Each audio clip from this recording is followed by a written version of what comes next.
I think we're live. Live. What's up, Mike Weinberg? Hey, we're here today. Folks, if you don't know Mike Weinberg, holy crap, you are in the dark if you're into sales. So Mike has two awesome books that are already crushing. And then the third one came out this week and blew them both away. His new book is called Sales Truth, which is freaking fantastic. My official copy hasn't come. But I've got, there we go. Sales Truth, baby. It's on the way. I will get you the official copy. Thank you, sir. Hey, before you go any further, I can't let you go, especially if we're live on Facebook. Yeah. These are my Phil Gerbishak. He's my glasses mentor, glasses. Against my wife's wishes, I purchased these in the middle of the night when I was up late, and I'm like, I need some more funky reading glasses. So, Phil, I have not put these on in public, but for you... I love that. And what's awesome is they go with your shirt. Thank you.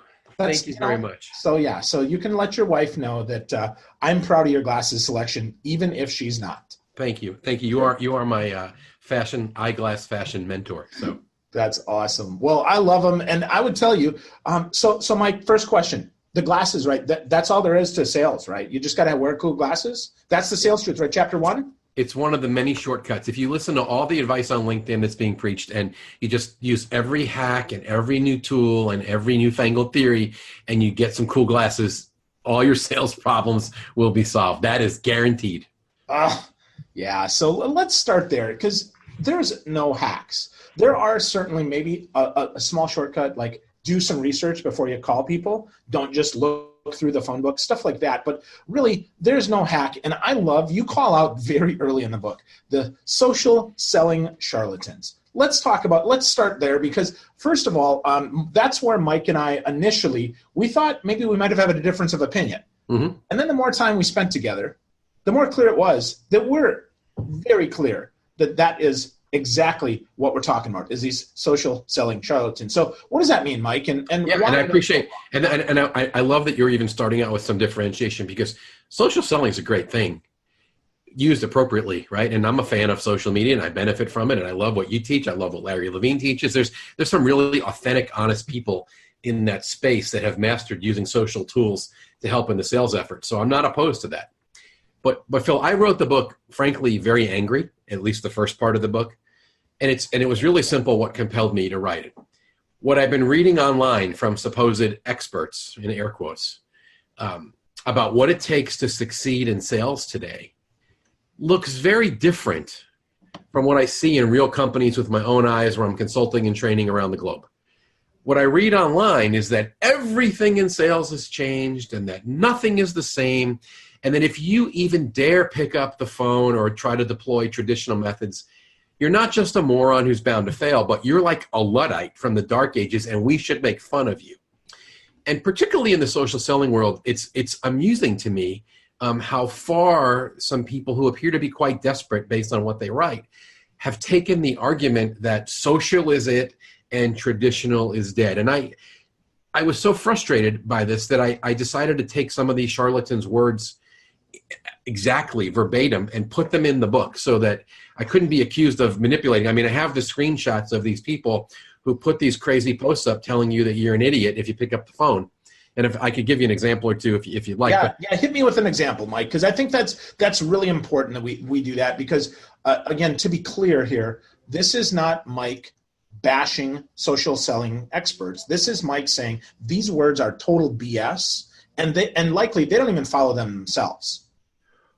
Totally. And there's honest people. There's people in the social selling space, even in their firms, they admit that they have salespeople using outbound prospecting techniques to bring in business.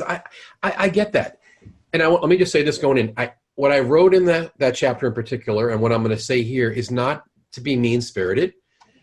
It's because I'm frustrated because what's being preached is hurting salespeople, particularly the weaker or more gullible salespeople who are always out there on LinkedIn looking for the hack, looking for the trick, looking for the easy button. And then they read stuff like this particular article that was from the chief sales officer of a firm that touts itself as the digital sales transformation experts and the people who are the foremost geniuses on social selling on the planet. And this chief sales officer put something online that was so goofy to me that I wouldn't have made it up or ever accused somebody of saying this. But he took a picture of himself, a selfie, posing in front of the Forbes magazine that had Kylie Jenner on the cover. And he wrote the most disingenuous article ever, basically saying, sales leaders, can't you see that social selling leads to real sales? Kylie Jenner is about to pass $1 billion in net worth, and you can attribute that to her amazing use of social media. And then at the end of the post, he said, and don't think that she cold called her way to $900 million of net worth. And Phil, I read that and I thought, okay, holy desperation, Batman. I cannot believe that someone had the mental lapse to write that Kylie Jenner, who's known for taking, and I had to look her up, right? Because I don't follow B-list celebrities, but when you go to her Instagram feed, what you see is mostly half-naked pictures of herself. So as I process this social selling guru, right, who's the chief sales officer for his firm that's going to help you achieve digital sales transformation, out there telling people she's your role model. If you're a business-to-business salesperson, right, you should follow Kylie Jenner's lead because she built her net worth all the way here. And I'm thinking, well, let me think about this. The average pharmaceutical rep, that probably wouldn't work. The salespeople that work for my defense contractor, I don't think them taking selfies would work. Let me think. The 3M distributor, nope, that's probably not going to work. The consulting firm, no. All the John Deere equipment dealerships that I go in and do trade, nope. So who's he talking to?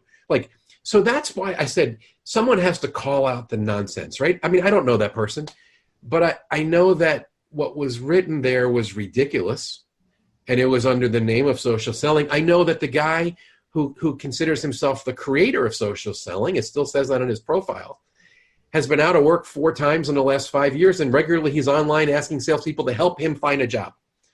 And my caution to the salespeople who drink all the Kool-Aid based on whatever they see written on LinkedIn is, if the guy who claims he's the creator of social selling, one, didn't have enough business to run his own firm and then can't keep a job working for other people, you should probably question how valuable social selling skills are for you if people who are telling you that's all you need. And again, I'm not anti-social selling. I benefit from it. I use Twitter. I use LinkedIn. I put out IP. I get it.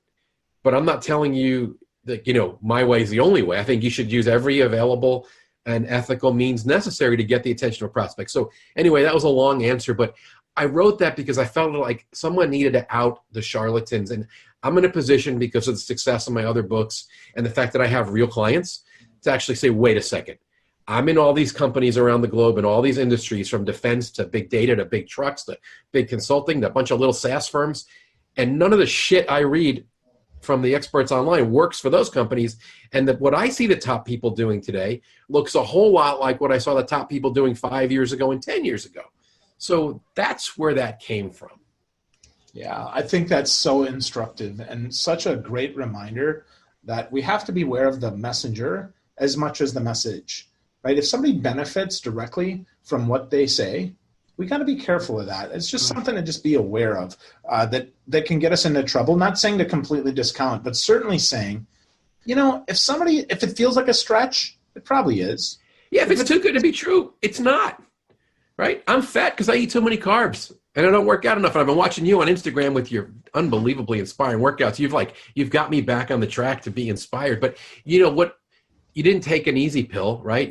There was no button, I'm going to get in shape. It's like, I see you sweating your butt off. Right. And that's the same thing. And here's the thing I learned. This is the hard lesson I learned.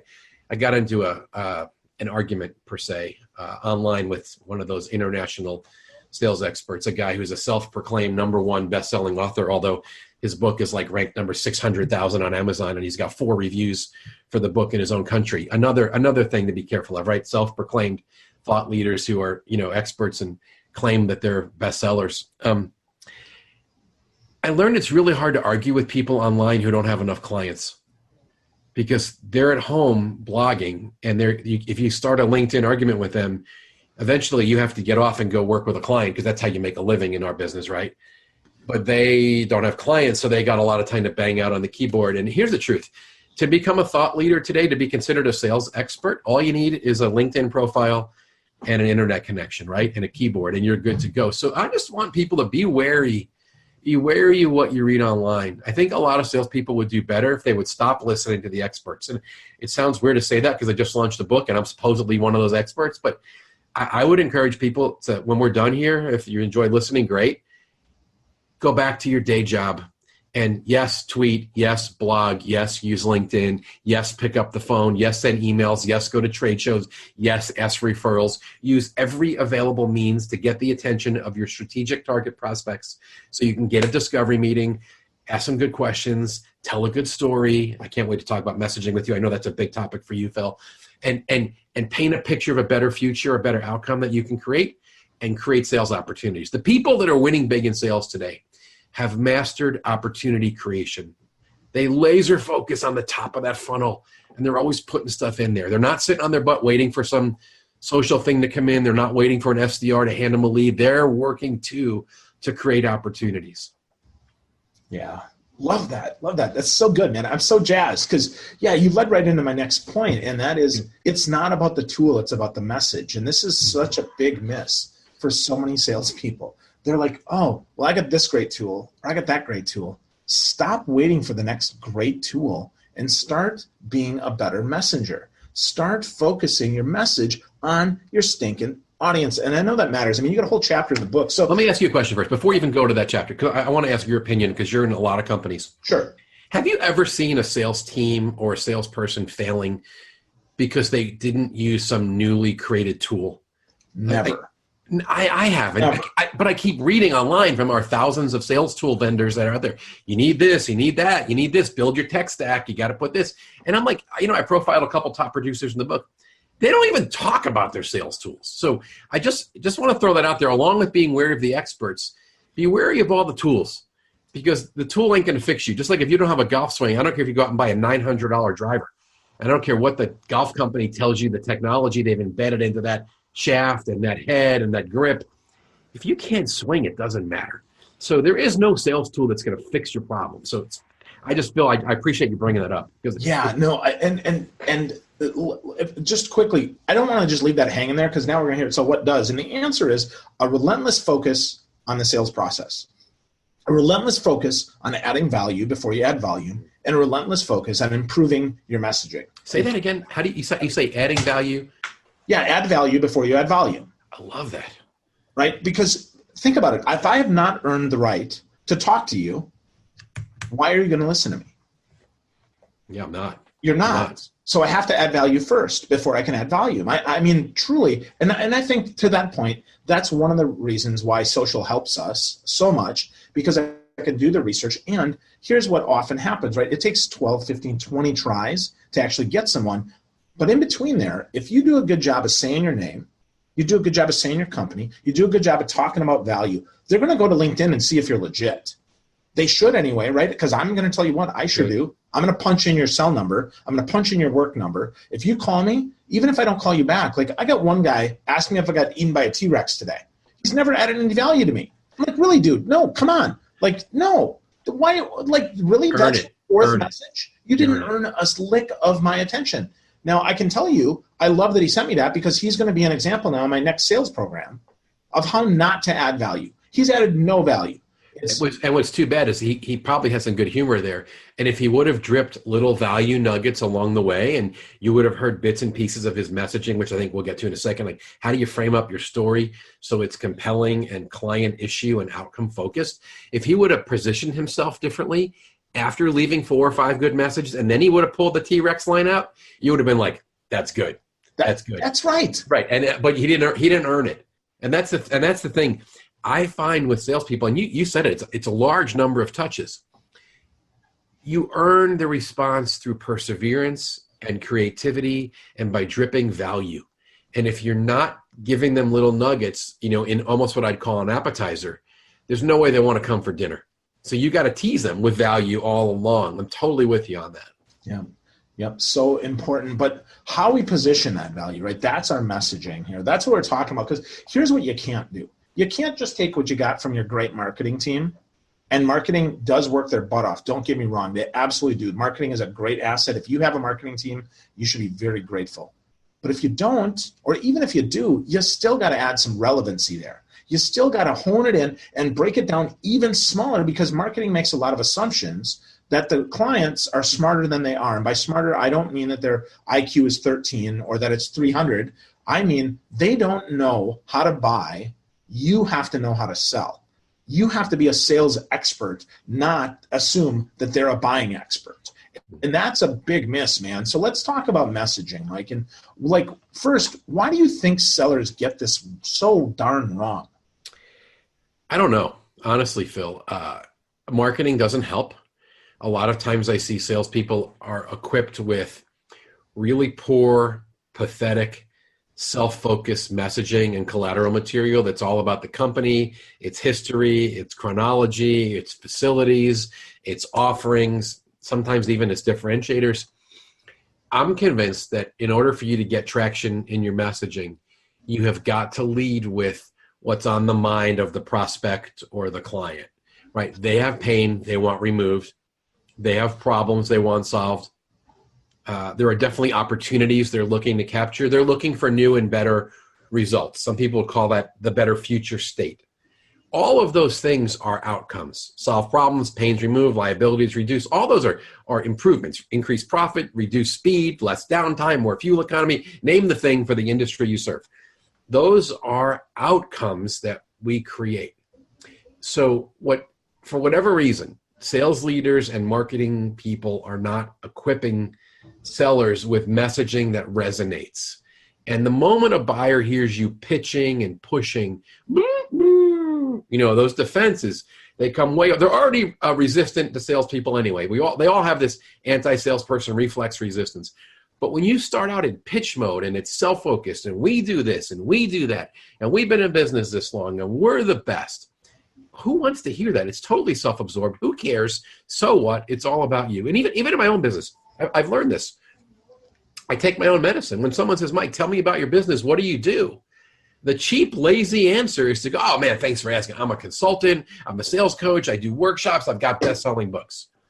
And you're laughing because you know why? I don't dare say that because who gives a rip? That's totally self-focused. And unless I'm talking to somebody that day is looking for a sales coach or a sales book, that's the dumbest answer I could give. But if I pivot and talk about outcomes that I help my clients create, and I say, hey, Phil, thanks for asking.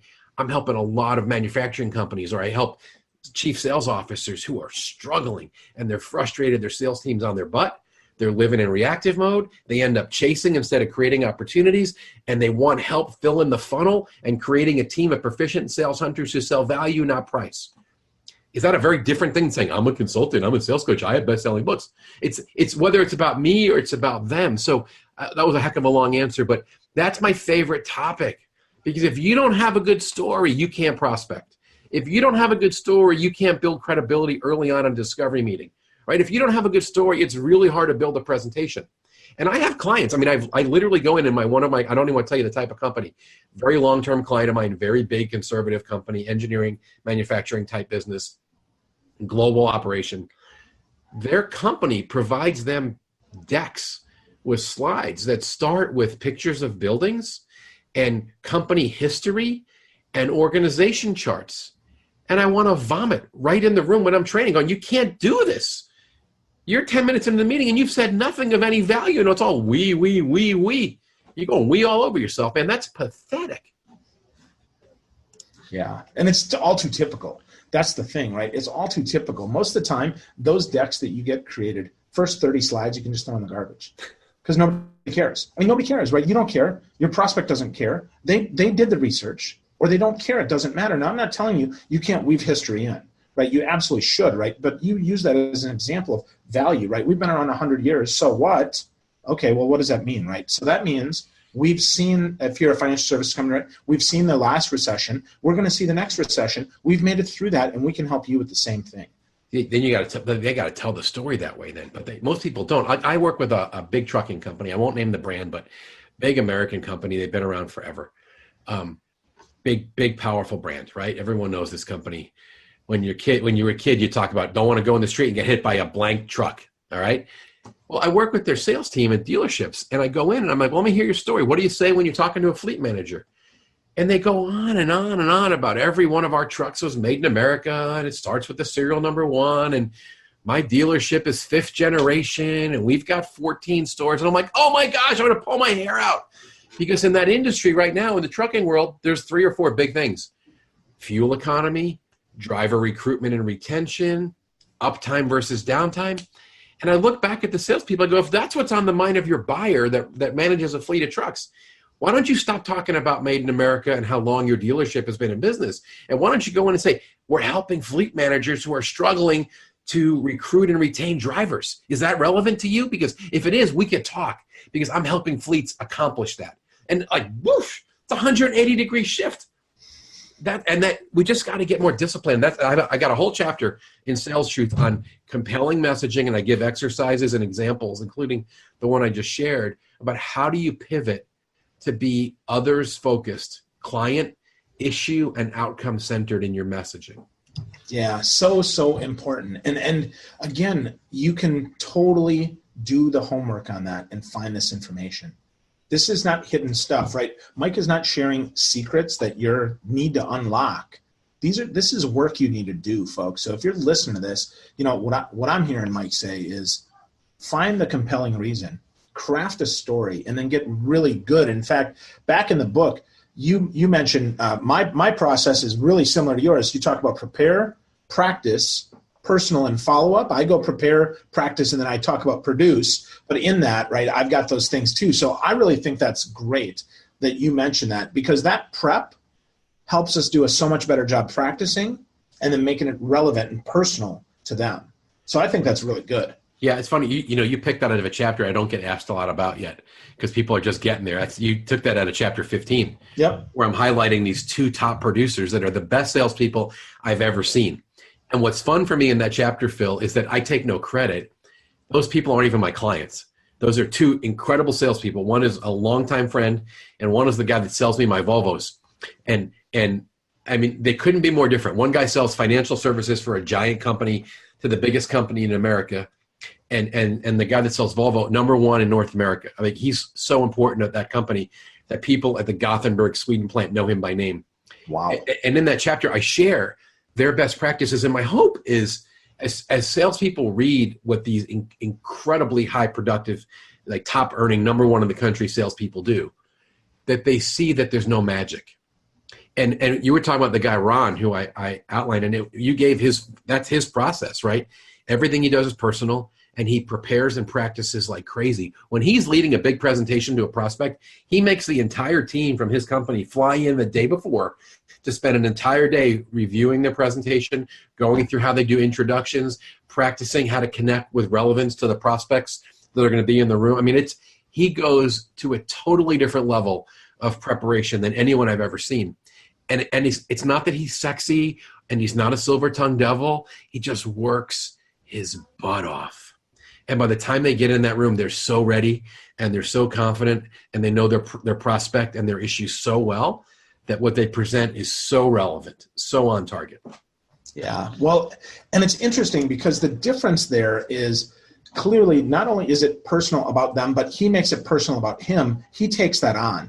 You have a story in there where they've lost sales sometimes, and he owns that process, right? Tom and Ron, they own that process. Instead of blaming marketing, blaming sales management, blaming the economy, blame crap, that's junk, man. The fact that they own this, I would say, that one of the things that I know has made me successful is this ownership. The folks that I coach, it's the same thing. You have to think like an owner first. Dick Strong, put that in my heart. When I started in sales as a broker back, 2002, 2000, right around there, right somewhere in there. Anyway, long time ago, like 20 years ago, Dick said, you got to think like an owner and take ownership for everything that happens. If you see a piece of paper on the ground, you got to pick it up. If something happens, it's your fault, your responsibility to fix that. And so is that also kind of what you're talking about here, Mike, when we talk about how these guys stand? Oh, yeah. I mean, Phil, from every different angle. I'll tell you a couple stories. I was doing a workshop in California a couple of years ago, and it's a consulting firm that had people that were consultants and salespeople, and they also had a team of BDRs that were supposed to be drumming up business and, scratching the dirt and creating appointments. And somehow in the middle of my workshop, it devolved into this conversation about how poorly the BDR, SDR team was doing creating leads and appointments.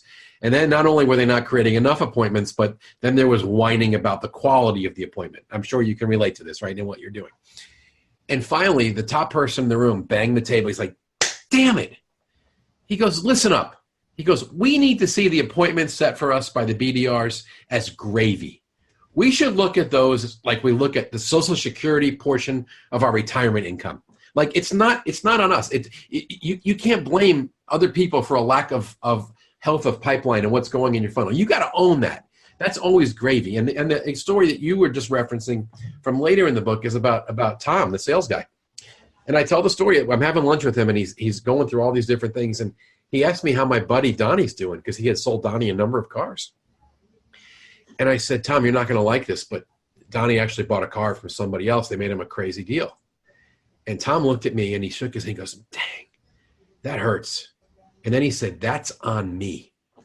That's my fault. And I'm like, what are you talking about? Nobody stays in more touch than you. And this guy is like uber in touch. Like, I mean, he calls me when he passes me on the road. I get cards. He's always working the relationship. Like, no one stays in touch better. But what was so refreshing to me as the sales coach was to see a top producer not blame his company, not blame the marketing people for not getting enough emails out, not blame Donnie for being cheap, not blame the competitor for doing some lowball stupid thing. Who did he blame for missing a sale? That's a winner right there. That's guy's number one in the country, number one sales guy in North America, frankly, right? Is that amazing? So yes, winners take responsibility. It's called internal locus of control. That's the fancy psychological term. They own the outcome. And when it's bad, they go, my bad, on me, I'm going to fix it. And they don't point fingers. They just work harder. They work smarter. They figure it out. So thanks for bringing that up. I haven't told that story yet with any of these interviews for the book, and that's really fun. Yeah, well, I love that story, right? I read through the book. There's a lot of great stuff in there. It's called Sales Truth, folks. I love that Mike's got a hashtag on the front of this because now you can search all the stories, right? If you're looking for some sales truth, put a little hashtag in front of that. Look on Twitter, look on LinkedIn, search on Facebook. You can find that. But, Mike, as we kind of wrap here, man, so give me one more insight that you can share with folks, maybe one thing where they can get started down the path to truth instead of the path to dishonesty and charlatanism. Yeah, I mean, I could go a lot of places with that. First, let me say thanks for having me. I love talking sales with you, Phil. You're fun, and you get it, and this is a joy. I'm just going to go back to the theme of the whole second part of the book, and it's you have to master the fundamentals. There are no cheap tricks. There are no hacks. There's no secret sauce. There's no easy button. And anything you read from somebody online that's promising you what feels like it's too good to be true, it is too good to be true. So my encouragement would be ready to do the work. The good news is if you do master those fundamentals, you're going to make a great living for a really long time. And that's why I tell so many stories in there pointing out what the top producers are doing, because they don't have shortcuts. They do the work. They understand their business. They do the hard stuff from prospecting, picking up the phone, all the way through following up after the presentation and the proposal to make sure they get that deal across the finish line. They work, they work, they work. So that's my best coaching, Phil. Do the basics. Yeah, do the basics, do them well, do them often, and then get better. Hire a sales coach. Read great books like Sales Truth. Really important, right? Put some good stuff in your head. Listen to podcasts. You know, lots of great stuff out there. Lots of that. And I would tell you, and Mike, I know we said this at the beginning, get out there and do the work, right? You listen to this. Our one action, I would say, is put the podcast down. Put your iPhone down. Put your work phone on. Put your headphones on. And get doing the work. Focus on those fundamentals. Be relentless about that. Mike, if people are going to find more about you, obviously they can go to Amazon and buy Sales Truth. But where else can they find you? Where can they interact with you if they've got questions? Yeah, thanks. Well, I'm playing around a lot on Instagram and Twitter, and it's Mike_Weinberg, WEINBERG, Mike_Weinberg, and then the website, and I blog there as well, MikeWeinberg.com. Awesome. Such good stuff, man. So, Mike, I totally appreciate you spending time with us today. This was a lot of fun. Learned a lot from you, as I always do. Love your specs. Love your... Do not tell my wife I wore these. Dude, nobody watches the show, so that's okay. But if you do, right, make sure you tag her. No, just kidding. Get a copy of Sales Truth, right? You go to salestruthbook.com, go to Amazon, get a copy of the book. Do the fundamentals. Focus on the fundamentals. Move to your messaging. Get better. Hopefully this helps you. If it didn't, let us know. If it did, drop us a comment. We got one comment from Ryan Shade, who says, Mike, your Sales Simplified is the best book he's ever read on sales. That's really generous. Thank you. Congratulations. He hasn't read this one yet. People are telling me that, and this is hard for me because that book is classic, New Sales Simplified, that this may be better. And that's really encouraging and also frightening. So yeah, I would agree with that. Thank you. I agree with that. I've read them all, so I would totally agree with that. I think it is your best book, man. Wow. Even more stories, even better messaging, even more actionable stuff. So, folks, get a copy of the book. Get to know Mike Weinberg. I'm glad you spent some time with us today. If you have questions, drop us a note. Thanks, buddy. Thank you, Phil. You're the best. Thank you, sir. You too, buddy. See ya.